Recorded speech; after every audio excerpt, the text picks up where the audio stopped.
Зумрад пригласила в гости свою подругу Мадину на чай. Но вместо доброй беседы с порога начала рассказывать, что стала продавать уникальные товары и уговаривать ее их купить. Предложила также стать продавцом, обещала большие деньги при небольших усилиях. Мадина сказала подруге, что в сетевом маркетинге много сомнительного. А Аллах призвал нас отдаляться от такого.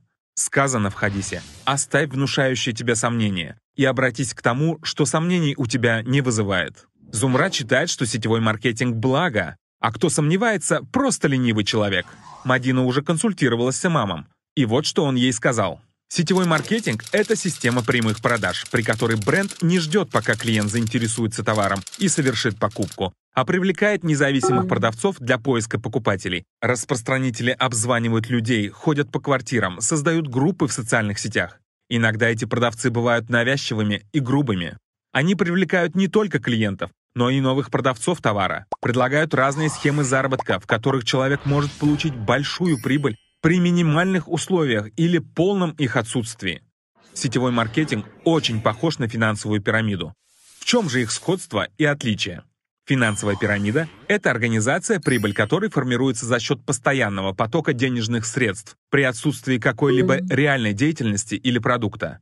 Это заведомо мошенническая организация, которая предлагает разместить инвестиции под невиданный высокий процент, обещая инвесторам быстрый заработок и огромную прибыль без какой-либо работы с их стороны. Компания ничего не производит и не оказывает услуг.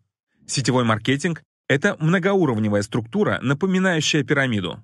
Верхняя часть сети маленькая, там находятся руководители руководителей, руководители групп, и в нижней части находятся отдельные партнеры, которые занимаются продажами конкретного товара или услуги. Условия, при которых сетевой маркетинг может быть халяльным.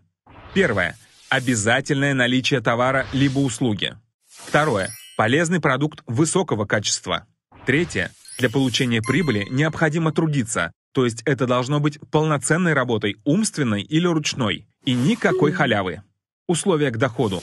Дистрибьютор на собственные деньги закупает продукцию у компании, чтобы обеспечить наличие товара у себя. Доход от товарооборота группы зависит от результата продаж, а не от того, кто является начальником. Все риски, которые может понести продавец в виде потери прибыли, должны быть прозрачны и озвучены.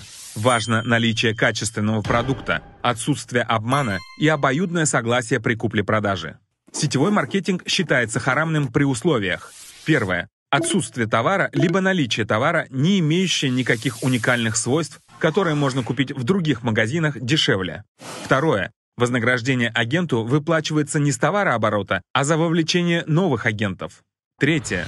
Тот, кто пришел раньше в такую сеть, независимо от своей активности, будет всегда получать больше, чем тот, кто пришел позже. Четвертое. Человек, который организовал группу, пришел в эту фирму раньше других, получает пассивный доход. То есть сам не работает, а использует труд других людей, получает свою прибыль за счет прибыли других. Пятое. Обещание баснословных доходов без риска. Шестое. Сокрытие этих рисков. Большинство современных ученых запрещает сетевой маркетинг. Если вы заинтересовались таким заработком, то отнесите договор к знающим людям, чтобы учесть не только вопросы фикха, но и общие цели шариата. Братья и сестры, зарабатывайте на жизнь дозволенными путями. Аллах знает лучше. Мир и благословение посланнику Аллаха и его семье. Ассаляму алейкум. Мир вам.